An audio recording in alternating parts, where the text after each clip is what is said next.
వదిలేస్తున్నారు భారతీయులు. చాలామంది మన భారతీయులు దుబాయ్లో ఉంటున్నవారు వివిధ ఉద్యోగాల రీత్యా, వ్యాపారాల రీత్యా అక్కడికి వెళ్ళి బతుకు జీవన రీత్యా వెళ్ళిన వారంతా కూడా ఇప్పుడు దుబాయ్ని వదిలి భారతదేశానికి వస్తున్నారు. ఇరాన్ యుద్ధంతో కొంత గల్ఫ్ దేశాల్లో ఆందోళన వ్యక్తమవుతోంది కాబట్టి వారంతా వెనుదిరుగుతున్నట్టు తెలుస్తోంది. ఇరాన్ మిసైల్స్, డ్రోన్లతో దుబాయ్, కువైట్, ఖతార్, సౌదీ ఈ ప్రాంతాల్లో చాలా పెద్ద మొత్తంలో దాడులు జరుగుతున్నాయి కాబట్టి వారంతా వెనకడుగు వేసి మళ్ళీ తిరిగి దేశానికి వస్తున్నారు.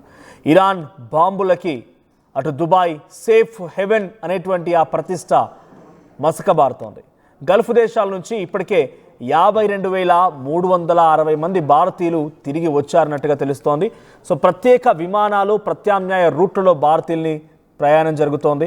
సో దుబాయ్ నుంచి ఆస్తులు కూడా ట్రాన్స్ఫర్ చేసుకుంటున్నారు జనవంతులు. చాలామంది కూడా అండ్ ఇండియన్స్ అనే కాదు, విత్ ఇన్ ద వరల్డ్ ఉన్నటువంటి డిఫరెంట్ కంట్రీస్ సంబంధించిన వారంతా, రిచ్ పీపుల్ అంతా కూడా ఇన్వెస్ట్మెంట్లో భాగంగా దుబాయ్లో చాలామంది ఇన్వెస్ట్మెంట్ చేసిన వారంతా కూడా వాటిని డైవర్ట్ చేసుకుంటున్నారు.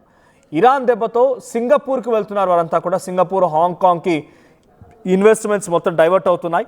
సో దుబాయ్లో వాళ్ళకి పెద్ద ఫరక్ ఏం పడదు, అక్కడి దేశానికి లేకపోతే అక్కడి రూలింగ్కి ఏం పెద్ద ఎఫెక్ట్ చూపించదు. కానీ ఇండియన్స్ మాత్రం తిరిగి రావడం అని అంటే డెఫినెట్గా కొంత ఎంప్లాయ్మెంట్ కోల్పోతున్నారు. అక్కడ ఉన్నటువంటి సిచ్యువేషన్ని తట్టుకోలేక తిరిగి రావడంతో మళ్ళీ ఇక్కడ ఎంప్లాయ్మెంట్ ఎత్తుకోవాల్సిన పరిస్థితి.